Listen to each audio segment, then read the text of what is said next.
नमस्कार साथियों, किस्मत की रेखा में एक बार फिर से आपका बहुत बहुत स्वागत करता हूं। मैं हूं आपका अपना ज्योतिष रत्न भुवनेश, लेकर आ गया हूं फिर से एक आई ओपनिंग वीडियो, यानी सच्चाई से रूबरू कराने आज फिर एक बार आ गया हूं। ज्योतिष जिस विषय से हमने बहुत ज्यादा उम्मीदें लगा रखी हैं अपने जीवन में कि बस जादू जैसा कुछ हो जाएगा, ऐसा नहीं होता साथियों। जब आप पैदा हुए थे आपकी जन्म कुंडली में ग्रहों की स्थिति कुछ और थी, जब मैं पैदा हुआ तो मेरी कुछ और। हम सभी के ग्रह नक्षत्र अलग हैं और अगर एक ही घर में एक ही राशि में भी बैठे हैं तो भी डिग्रीज का तो फर्क होगा ही होगा ना। इसके अलावा आपके जीवन में इस वक्त कौन सी महादशा चल रही है, कौन सी अंतरदशा चल रही है, इन सब चीजों का भी फर्क पड़ता है। जब आप पैदा हुए थे तब गुरु बृहस्पति देव कौन से घर में बैठे थे, इसका बहुत फर्क पड़ेगा। जब आप पैदा हुए थे तो आपकी 4 नंबर राशि यानी कि कर्क राशि में कौन सा ग्रह विराजमान था या थे, इसका भी फर्क पड़ेगा। किन ग्रहों की दृष्टि पड़ रही थी, इसका भी बहुत फर्क पड़ता है। तो जब इतनी सारी चीजें अलग है तो सभी को एक जैसा रिजल्ट कैसे मिलेगा। जैसे कि आप लोग सब इस वक्त इंटरनेट पर देख ही रहे होंगे और इस वीडियो तक भी आप पहुंचे ही हैं कि 18 अक्टूबर से गुरु बृहस्पति देव का गोचर कर्क राशि में होने वाला है, जहां ये उच्च के होकर बैठेंगे, विराजमान होंगे। बस आपको लगने लग गया होगा अब सब कुछ मुझे ही मिलने वाला है, पैसा, रुतबा, धन, गाड़ी, शोहरत, रिश्ते, सभी कुछ आप ही को मिलने वाले हैं। हर किसी को ऐसा फील गुड फैक्टर दिया जा रहा है। लेकिन सच्चाई इसमें है साथियों कि जब इतनी सारी चीजें अलग हैं तो इन सारे फैक्टर्स के निचोड़ के बाद ही बताया जा सकता है कि ये गोचर आपके लिए कितना प्रभावशाली रहेगा। हाँ, ऐसा भी नहीं कह रहा हूं कि बिल्कुल काम का नहीं है, बिल्कुल है, लेकिन इनसे बहुत उम्मीदें लगाकर आपके मन में जो ज्योतिष को लेकर के एक नेगेटिविटी छाती जा रही है दिन ब दिन, उससे आपको रूबरू कराना चाहता हूं कि ज्योतिष में उतना ही दम है जितना आप समझते हैं, उतने ही चमत्कारी सब्जेक्ट है, साइंटिफिक है, जितना आप लोगों ने इसे हमेशा से समझा है। तो आपका विश्वास न उठ जाए, इसलिए समय समय पर इस तरीके की बातें करके आपको सजग करता रहता हूं साथियों। सबसे अच्छा है अपनी जन्म कुंडली का विश्लेषण गहराई से करवाइए। हर किसी के लिए कुछ ग्रह उनकी जन्म कुंडली में हीरो की तरह होते हैं, अगर उसे यूटिलाइज करें तो जीवन में सब कुछ पाया जा सकता है। फिर आपको ऐसी घटनाओं की जरूरत नहीं है, इंतजार की जरूरत नहीं है साथियों। हर कुंडली में कुछ विशेष ग्रह होते हैं जो आपको पॉजिटिव रिजल्ट देने के लिए ही आपको मिले हैं, लेकिन पूरा जीवन निकल जाता है, आप उसे नहीं पहचान पाते। यही ज्योतिष का असली खेल और काम शुरू होता है साथियों। तो अपनी कुंडली का गहराई से विश्लेषण करवाइए। जिस महादशा और जिस अंतरदशा से आप गुजर रहे हैं उसके लिए भी कुछ खास रेमेडीज हैं जिनको कर आप उनसे नेगेटिविटी की जगह उनसे फायदा उठा सकते हैं। तो अपनी जन्म कुंडली का विश्लेषण ही आपको सरल और सफल 100% बना सकती है साथियों। चलिए शुरुआत करते हैं आज के ज्योतिष सत्संग की। अगर वीडियो पसंद आए तो अंत तक पूरा देखिएगा और लाइक जरूर कीजिएगा, शेयर कीजिएगा। अगर चैनल को अब तक सब्सक्राइब नहीं किया तो जरूर कर लीजिएगा, क्योंकि हम लेकर आते हैं आपके लिए इसी तरीके की आंखें खोल देने वाले वीडियोस समय समय पर।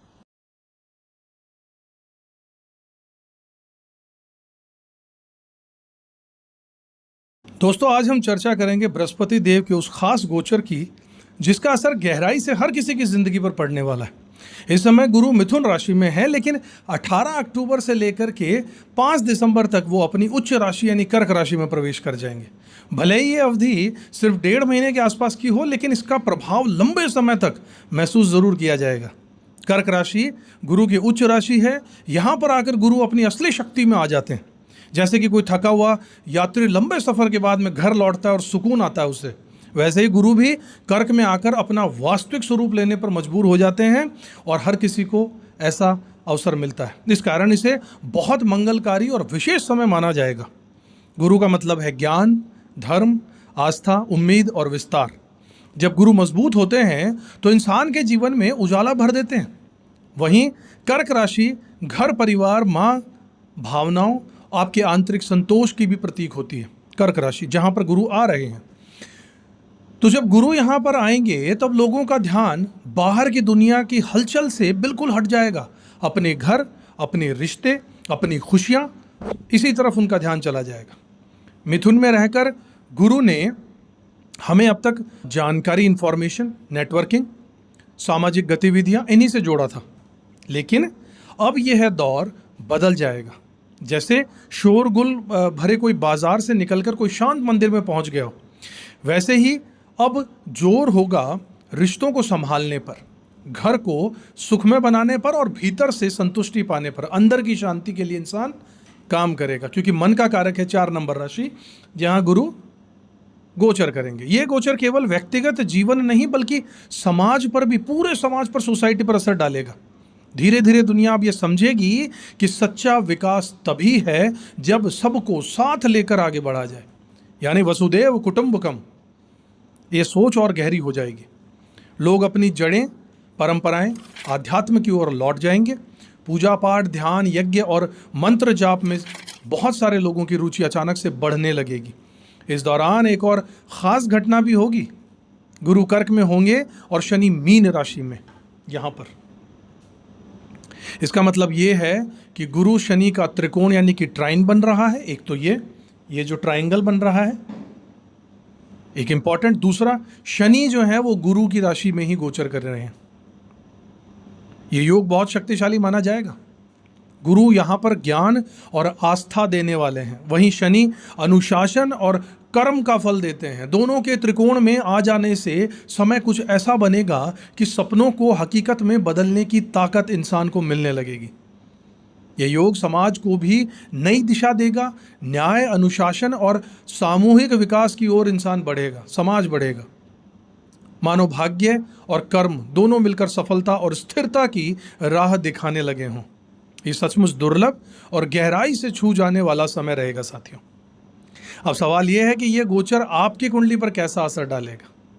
इसके लिए 3 बातें देखी जाएंगी। पहला, गुरु की अपनी प्रकृति जो हमेशा पॉजिटिव, सकारात्मक विस्तार देने वाली है। दूसरा, कर्क राशि जहां पर वो गोचर करेंगे वो आपके कुंडली के किस घर में है। और तीसरा, गुरु किन भावों और राशियों पर अपनी दृष्टि डालेंगे। गुरु कर्क राशि में बैठकर वृश्चिक और मीन पर खास दृष्टि डालेंगे, यानी यहाँ से शनिदेव पर तो दृष्टि पक्की है ही। इसके अलावा यहाँ पर आपके 8वें घर पर भी दृष्टि होगी इनकी, और 1, 2, 3, 4 और 5 यहाँ पर 6ठे घर पर जहाँ पे आपके वृश्चिक राशि पड़ेगी, यहाँ पर भी इनकी दृष्टि रहने वाली है। इसे खास तौर से मीन राशि वालों को बड़ा लाभ जरूर होगा, क्योंकि मीन अपनी राशि है और इनकी गुरु की, और गुरु की दृष्टि भी वहीं पड़ रही है, यानी दुगना आशीर्वाद। चूंकि कर्क राशि 4थे भाव से जुड़ी है तो घर, परिवार, प्रॉपर्टी और वाहन से जुड़े मामलों में भी प्रगति हो सकती है। हालांकि ये लाभ हर किसी के लिए अलग अलग हो सकता है, क्योंकि आपके लगन और चंद्र राशि पर यह निर्भर करेगा। बाकी लोगों के लिए जो है यह समय सकारात्मक भी रहेगा। लोग अधिक संवेदनशील हो जाएंगे, दूसरों का दर्द समझेंगे और एक दूसरे का सहारा बनेंगे। परिवार और रिश्तों का महत्व गहराई से महसूस किया जाएगा। समाज में सामूहिक हीलिंग और सहयोग की भावना मजबूत होगी। कुल मिलाकर गुरु का कर्क राशि में आना और शनि के साथ त्रिकोण को बनाना हमारे जीवन में ऊर्जा, रोशनी और स्थायी बदलाव लेकर जरूर आएगा। ये सिर्फ एक सामान्य गोचर नहीं है साथियों, बल्कि ऐसा समय है जो भीतर से रूपांतरित करेगा और हमारे कर्मों को सही दिशा भी देगा। अब बात करते हैं साथियों, गुरु आपके लिए यानी कि मिथुन राशि वालों के लिए किस तरीके का असर ये लेकर आएगा।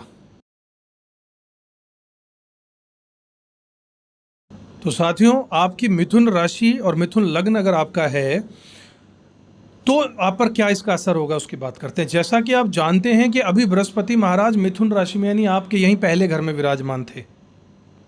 इसके बाद 18 अक्टूबर को गुरुदेव आपके दूसरे घर में पहुंच जाएंगे और 5 दिसंबर तक लगभग वहीं रहेंगे। थोड़े समय के लिए अपनी उच्च राशि कर्क में आपके द्वितीय भाव में चले जाएंगे। ये समय भले ही केवल 1.5 महीने का, लेकिन मिथुन के जातकों के लिए बहुत महत्वपूर्ण बदलाव लेकर आ सकता है। सबसे पहले ये समझ लीजिए कि मिथुन लग्न की कुंडली में कर्क राशि दूसरा भाव बना रही है, और दूसरा भाव होता है धन का, वाणी का, परिवार का, रिसोर्सिस का, संग्रह का। जब गुरु आपकी उच्च राशि में दूसरे घर में बैठेंगे तो ये समय आर्थिक और पारिवारिक दृष्टि से बहुत शुभ माना जाएगा। इस दौरान मिथुन राशि वाले लगन वाले लोगों को धन लाभ के अवसर मिलेंगे। आपकी आमदनी बढ़ सकती है और रुके हुए पैसे वापस आ सकते हैं। नए इनकम के सोर्सेज मिल सकते हैं। अगर आप नौकरी या बिजनेस करते हैं तो इस समय आपकी इनकम में स्थिरता आएगी और सेविंग्स भी बढ़ जाएगी। वाणी पर भी गुरु का असर होगा। आप जो भी बोलेंगे उसमें मिठास और प्रभाव ज़रूर होगा। लोग आपकी बातों से प्रभावित होंगे और आपको सुनना ज़रूर चाहेंगे। अगर आप टीचिंग, स्पीच, काउंसलिंग या फिर मीडिया से जुड़े हुए हैं तो यह समय आपके लिए बहुत बड़ा वरदान साबित हो सकता है। परिवार में भी बड़ी खुशी और सामंजस्य को बढ़ाएगा। अगर घर में पहले से कोई विवाद या फिर तनाव चल रहा था तो अब उसका समाधान भी निकलेगा। परिवार के सदस्यों के बीच में प्रेम और समझदारी बढ़ेगी। खासकर बच्चे और बड़े दोनों में अच्छे रिश्ते बनेंगे। अब देखते हैं गुरु की दृष्टियों के बारे में बात करें तो गुरु की पंचम दृष्टि आपके 6ठे घर पर होगी। इसका असर ये होगा कि आपके शत्रु परास्त होंगे, कानूनी मामले आपके उसमें सुधार होगा, सेहत में सुधार होगा, सुलझेंगे कानूनी मामले। जो लोग कंपटीशन का एग्जाम दे रहे हैं, तैयारी कर रहे हैं, उनके लिए बेहद शुभ समय रहेगा। सप्तम दृष्टि जब 8वें घर पे यहाँ पड़ेगी तो गुप्त विद्याओं का जो भाव है वहाँ पर इंश्योरेंस सेक्टर का भाव है, रिसर्च का भाव है, यहाँ से आपको धन लाभ हो सकता है। साथ ही ज्योतिष, अध्यात्म और रिसर्च से जुड़े हुए सब्जेक्ट्स की तरफ आपका आकर्षण भी बढ़ेगा। 9th एस्पेक्ट गुरु का 10वें घर पर पड़ेगा जहाँ शनिदेव विराजमान है। इसका असर ये होगा कि मिथुन राशि और लगन वाले लोग करियर में तरक्की कर पाएंगे। नौकरी पेशा लोगों को प्रमोशन और सम्मान मिलने के अवसर बढ़ेंगे। बिजनेस करने वालों को नए कॉन्ट्रैक्ट और नए स्थिर पार्टनरशिप के अवसर भी मिलेंगे। अब अगर हम गुरु और शनि के त्रिकोण की बात करें जो ट्राइन बन रहा है, तो यह मिथुन जातकों के लिए बहुत खास होगा। शनि इस समय मीन राशि में रहेंगे, यानी आपके 10वें घर में, और गुरु दूसरे भाव में। इसका मतलब यह है कि आपकी मेहनत और कर्म को सीधा सीधा आर्थिक लाभ मिलने वाला है। यह समय आपको यह सिखा सकता है कि स्थायी सफलता कैसे पाई जाए, और स्थायी सफलता केवल सही कर्म और अनुशासन से ही मिलती है, यह भी बताएगा। ये योग आपकी किस्मत और कर्म दोनों को एक साथ जोड़ देगा और आपकी पहचान समाज में मजबूत भी होगी। स्वास्थ्य की अगर बात करूं तो यह समय सामान्य से अच्छा रहेगा। खान पान में सुधार करना और नियमित व्यायाम करना आपको और भी बेहतर नतीजे दे सकता है। रिश्तों की दृष्टि से यह समय परिवार में सुख और जीवन साथी का सहयोग लेकर जरूर आएगा। साथियों, अविवाहित लोगों के लिए विवाह के प्रस्ताव आ सकते हैं। शादीशुदा लोगों को अपने रिश्तों में संतुलन और मिठास का अनुभव होगा ही होगा। अब बात करते हैं उपायों की। अगर कहीं तकलीफ हो कोई, तो पहला उपाय है हर गुरुवार को पीले कपड़े पहनिए, पीली दाल और चने के दाल का दान कीजिए। दूसरा उपाय, भगवान विष्णु को पीले फूल और हल्दी चढ़ाते रहिए। तीसरा उपाय, गरीब बच्चों को भोजन कराना मत भूलिए और उनकी शिक्षा में भी मदद कीजिए। चौथा उपाय, घर के बड़े बुजुर्गों का सम्मान कीजिए, उनका आशीर्वाद लीजिए और इससे गुरु प्रसन्न जरूर होंगे। पांचवा उपाय, रोज ओम ब्रह्म बृहस्पतये नमः मंत्र का 108 बार जाप जरूर कीजिए। तो कुल मिलाकर मिथुन राशि और मिथुन लगन वाले साथियों, यह गोचर आर्थिक उन्नति, करियर में तरक्की, परिवार में सुख और वाणी में मिठास लेकर आ रहा है। यह समय आपको भाग्य और कर्म दोनों का आशीर्वाद देगा। बस इन छोटे छोटे उपायों को अपनाकर आप इस समय को और भी मंगलमय बना सकते हैं। वीडियो पसंद आया हो तो लाइक कीजिएगा, चैनल को सब्सक्राइब नहीं किया तो जरूर कीजिएगा, बेल आइकन प्रेस कर दीजिएगा, और अपनी जन्म कुंडली का गहराई से विश्लेषण करवाना चाहते हैं तो संपर्क जरूर कर सकते हैं। अगले वीडियो में आपसे मुलाकात करूंगा, तब तक खुश रहिएगा, अपना कर्म करते रहिएगा, ऊपर वाले में विश्वास जरूर रखिएगा और बृहस्पति देव की जय बोलते रहिएगा। जय गुरुदेव।